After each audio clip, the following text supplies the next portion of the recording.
Welcome to this quick Python basics demo. Before we begin, let me ask you this. Have you ever wanted to learn programming but felt it was too complicated? Python changes that. It is one of the simplest and most powerful languages in the world, and today I will show you why. In the next few minutes, I will walk you through the absolute building blocks of Python. Think of this as a learning the alphabets of a new language.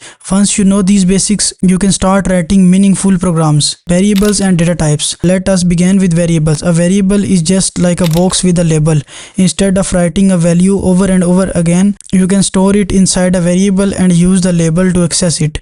For example, here I have a variable name storing text Hasib, or it can store any sort of string. I also have age, which has the value 29, which is an integer. Height, which is a float, contains the value 5.9, and is underscore student, which is the boolean. It can store both true or false. When I print them, Python shows all the values stored in these boxes. This is how Python remembers and manages different types of information. Operators. Next, let us talk about operators. Think of them like tools you use with your variables. Arithmetic operators let you do basic math, adding, subtracting, multiplying, dividing. You can also do more advanced things like finding remainders with modulus or raising a number to the power with double asterisks. For example, 10 to the power of 3 is 1000. Then we have comparison operators, which check if values are equal, greater or less.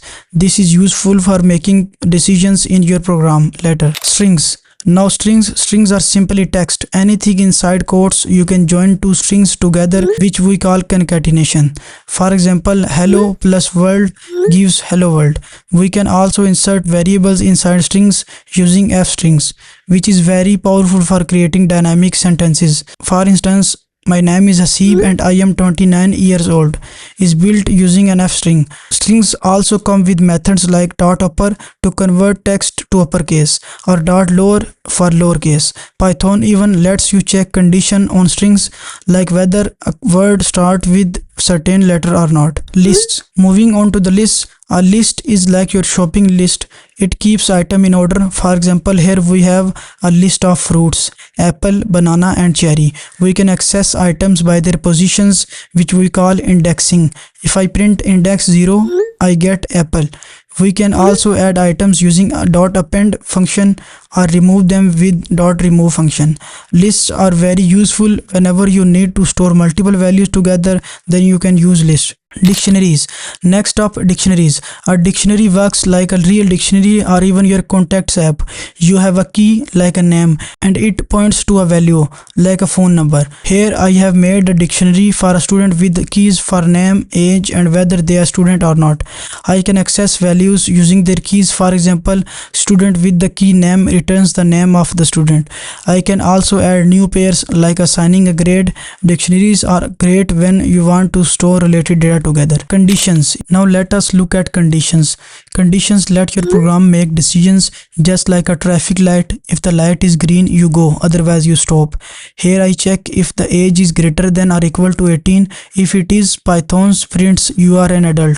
Otherwise, it prints you are under 18. Conditions are one of the most powerful features of programming languages because they let your code respond differently depending on the situation. Loops. Next are loops. Loops let you repeat actions without writing the same code again and again. For example, with the for loop, I can go through each fruit in my list and print it out. With the while loop, I can repeat something until a condition is no longer true. Here the code counts from 1 to 3. Loops are great for working with large amounts of data or automating repetitive tasks. Functions. Finally, let us talk about functions. A function is like a recipe. You write it once and whenever you need it, you just call the recipe. Functions make code reusable and cleaner. Here I have defined a function called greet that takes a person's name and returns a hello message.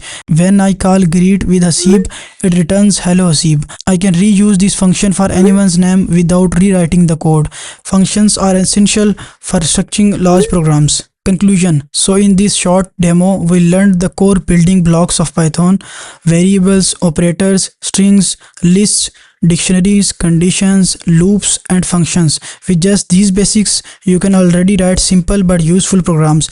Remember, learning Python is like learning a new language. The more you practice, the more fluent you become. Keep coding and you will surprise how quickly you grow. Here is the complete program I have written in this demo. You can copy it, run it, and play around with it yourself. The best way to learn Python is not just by watching but by practicing. Type the code out, change the values, and see what happens. This is how you will truly build confidence. Remember, every expert was once a beginner. The only difference is they never stopped learning. So keep going, keep coding, and your future self will thank you for the effort you put in today. Thank you for watching.